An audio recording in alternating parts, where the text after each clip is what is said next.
हाय, आप लोगों को ये बात तो पक्का पता होगी कि हम लोग जो हर दिन प्लास्टिक के कूड़े को फेंक देते हैं, उसका एक हिस्सा तो प्लास्टिक रिसाइकलिंग प्लांट में रिसाइकिल होने के लिए चला जाता है और बाकी बचा हुआ बहुत सारा प्लास्टिक का कूड़ा ओशियन में फेंक दिया जाता है। लेकिन क्या आपको ये बात पता है कि अगर आप अपनी बोट पर बैठकर ओशियन में उस फेंके हुए प्लास्टिक के कूड़े को देखने के लिए जाएंगे, तब आपको उस फेंके हुए प्लास्टिक का सिर्फ 1% हिस्सा ही देखने को मिलेगा।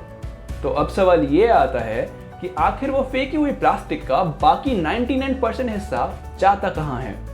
अभी तक के रिसर्च और डिस्कवरीज के अनुसार साइंटिस्ट और रिसर्च टीम्स को हमारे इस क्वेश्चन के कुछ आंसर्स मिले हैं। चलती हुई समुद्री लहरों की वजह से ओशन में फेंकी हुई प्लास्टिक का एक हिस्सा समुद्र की सतह पर एक प्लास्टिक की चादर बना लेता है, जिसको गार्बेज पैच के रूप में जाना जाता है। और अब तक दुनिया भर के समुद्र में ऐसे 5 गार्बेज पैच पाए गए हैं और यही वो समुद्र में फेंके हुए प्लास्टिक का 1% कूड़ा है, जिसको हम अपनी बोट पर बैठकर जाकर आसानी से देख सकते हैं। रिसर्च में ये भी पता चला है कि समय के साथ साथ समुद्र की चलती लहरों की वजह से प्लास्टिक छोटे छोटे टुकड़ों में टूटना शुरू हो जाता है, जिसका साइज छोटा होता होते 5 मिलीमीटर से भी कम का हो सकता है। और इतने छोटे साइज के प्लास्टिक को माइक्रोप्लास्टिक बोलते हैं। इतना छोटा साइज होने की वजह से माइक्रोप्लास्टिक को समुद्र में देखना बहुत मुश्किल हो जाता है और ये माइक्रोप्लास्टिक पानी के साथ साथ समुद्री जानवर और मछलियों की बॉडी के अंदर भी चले जाते हैं। और फैक्ट्स ये कहते हैं कि जब ऐसे मछलियों और समुद्री जानवरों को कोई ह्यूमन खाता है, तब उन समुद्री जानवर और मछलियों की बॉडी में से वो प्लास्टिक एक ह्यूमन बॉडी के अंदर भी चली जाती है और ये बात हमारे लिए बिल्कुल भी अच्छी नहीं है। ओशन में मौजूद प्लास्टिक पॉल्यूशन के ऊपर करी गई रिसर्च और डिस्कवरीज से हमें ये भी पता चला है कि ओशन में फेंके हुए प्लास्टिक का एक हिस्सा भारी होने के कारण अपने आप नीचे डूबता चला जाता है और नीचे जाते जाते वो अपने आप समुद्र की जो सतह होती है, समुद्र के नीचे की जो जमीन होती है, उसके ऊपर जाके बैठ जाता है। लेकिन प्लास्टिक के कूड़े का जो दूसरा हिस्सा है, जो इतना भारी नहीं होता है और ना ही वो माइक्रोप्लास्टिक जितना छोटा होता है,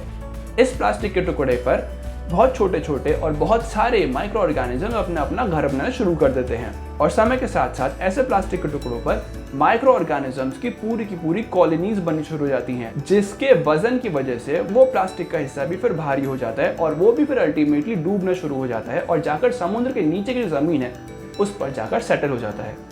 इन सभी पॉइंट्स के साथ साथ एक पॉइंट और भी है। हिसाब लगाने पर यह पता चला है कि ओशन में फेंका हुआ बहुत सारा कूड़ा समुद्री लहरों के साथ साथ तैरता हुआ बीचेस पर आकर भी कलेक्ट हो जाता है और बार बार आती जाती समुद्री लहरों के साथ साथ ये कूड़ा एक बीच से दूसरे बीच तक और एक कंट्री से दूसरे कंट्री तक आता जाता रहता है।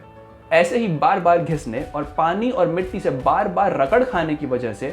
ऐसे प्लास्टिक का बहुत सारा हिस्सा माइक्रोप्लास्टिक भी बन जाता है। वही 5 मिलीमीटर से भी छोटे साइज वाला प्लास्टिक जो अब समुद्री जानवरों के साथ साथ इंसानों के अंदर भी मिलने लगा है।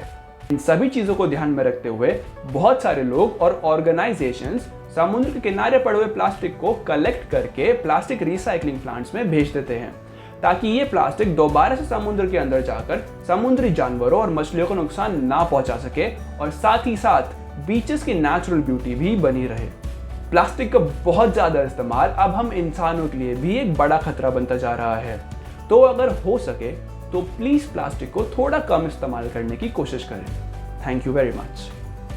अगर आपने इस वीडियो को यहाँ तक देखा है तो प्लीज इसको लाइक जरूर करें और शेयर बटन का इस्तेमाल करके प्लीज इस इंफॉर्मेशन को और लोगों तक भी पहुंचाएं। इस वीडियो को लेकर आपका वैल्यूएबल फीडबैक प्लीज हमारे साथ कमेंट बॉक्स में जरूर शेयर करें और ऐसे और भी अमेजिंग वीडियोस के लिए प्लीज सब्सक्राइब करें चैनल वी एंड लीव्स को। हम ऐसे वीडियोस बनाते रहते हैं जिससे ह्यूमन और नेचर का जो बॉन्ड है वो और ज्यादा स्ट्रांग हो सके। Thank you very much. मिलते हैं नेक्स्ट वीडियो में।